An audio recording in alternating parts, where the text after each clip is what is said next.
What's going on, guys? It's Cal here from Buffalo SportsCenter, and it is NFL Draft Day. Yes, it is. We are ready for the first round of the NFL Draft. And oh boy, do the Bills have a predicament they are in. Currently sitting at the 28th pick in the first round. Now, this is just my opinion. Don't ridicule me. But personally, I think that's kind of no man's land. Again, the end of the first round, the NFL Draft is just so deep in general. Sometimes it's better just to trade up, get one of those, top few picks, or trade back down to the second and third round, stack up on a lot of guys. But this year, I don't know if that's the right decision because, the Bills are loaded with picks this year, a ton of late-round picks, so we don't necessarily have to stack picks. But today I'm going to be discussing the three options the Bills have in this draft, which, number one would be trading up, number two would be staying put, number three would be trading that pick entirely, maybe for a wide receiver from another team, or maybe just stacking up on more picks, which I already said I highly doubt that happens this year just because we have so many late round picks in general. So let's get started here. The first situation we could talk about is the Bills trading up in the draft. Now, a lot of teams ahead of them have said they would be willing to trade back down, so that gives the Bills a lot of options to move back up. Again, this is a very deep draft, and the Bills, I think we all know they're going to go wide receiver in the first round. They could shock us. They definitely could shock us, but I think we all know they're going receiver first round.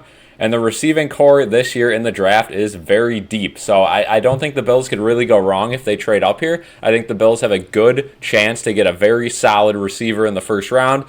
Even if they stay put, I think they still have a chance to get a guy that's an instant factor on this team.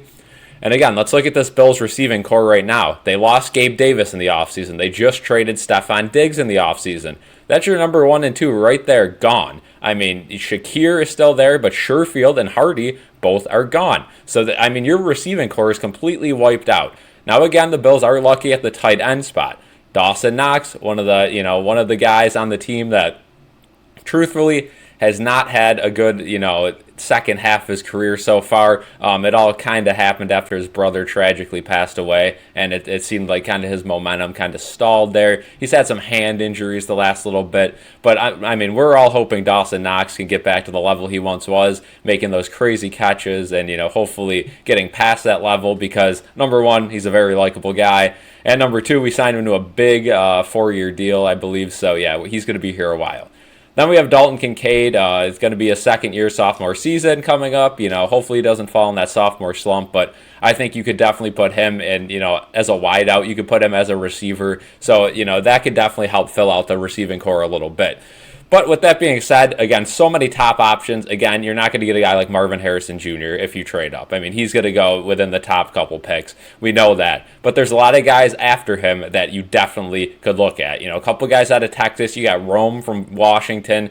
And you look at him, I think that's definitely one of the guys on my draft board just because, you watch Washington college football last season and they were just this air raid offense that just chucked the ball all over the field. And that's kind of what we think of the Bills, right? The Bills play the best when they're moving quick, they're throwing the ball downfield, they're letting Allen do his thing without thinking. I know James Cook had a good year and they want to implement the run and Sean McDermott loves the run and all that, but again, Josh Allen plays his best when he is moving and he is, less thinking, more doing. So getting a guy like that would be huge. Again, a couple guys out of Texas you could look at. And then, LSU has a couple receivers as well we could look at, which, that would definitely be pretty solid. But personally, I think this is the option the Bills go. I think they will trade up. I don't think they trade into the top 10 or anything like that, but I think they trade up at least 8 picks, and they get one of these top guys that they see may have fell out of a range that they thought they were going to go. Now let's talk about option number 2, which is staying put at 28.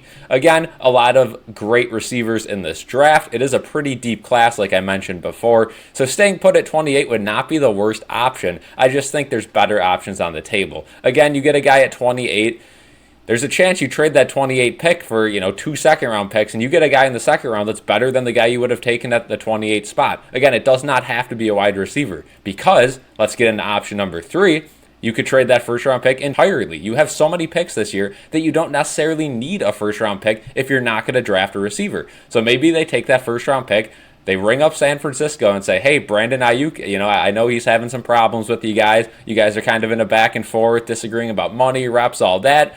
How about, Brandon Ayuk comes to Buffalo? Again, a guy that's been shadowed by Deebo Samuel his entire career. He's never been a true number one receiver, but you look at his stats last year, and those sure look like number one receiver stats.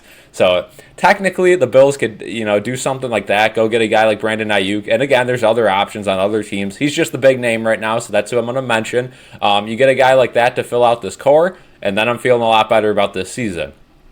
Continuing with the wide receiver spot, again, Matt Collins comes in. They get Curtis Samuel. So the Bills have retooled a little bit, but again, they haven't got anyone that's going to come close to replacing Stephon Diggs. And honestly, when Gabe Davis is on, they don't have a guy on the roster right now that could even stand with him. Maybe Shakir, I guess, but the receiving core is very weak right now.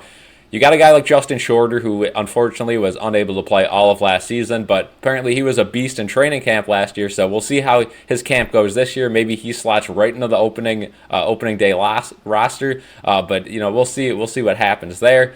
Let me know in the comments what you guys think. Do you think the Bills should trade up, get one of these top name receivers? Do you think they should stay put, or do you think they should just trade that first round pick for another guy, maybe stack up on more late round picks, and then make a package deal with someone for another guy?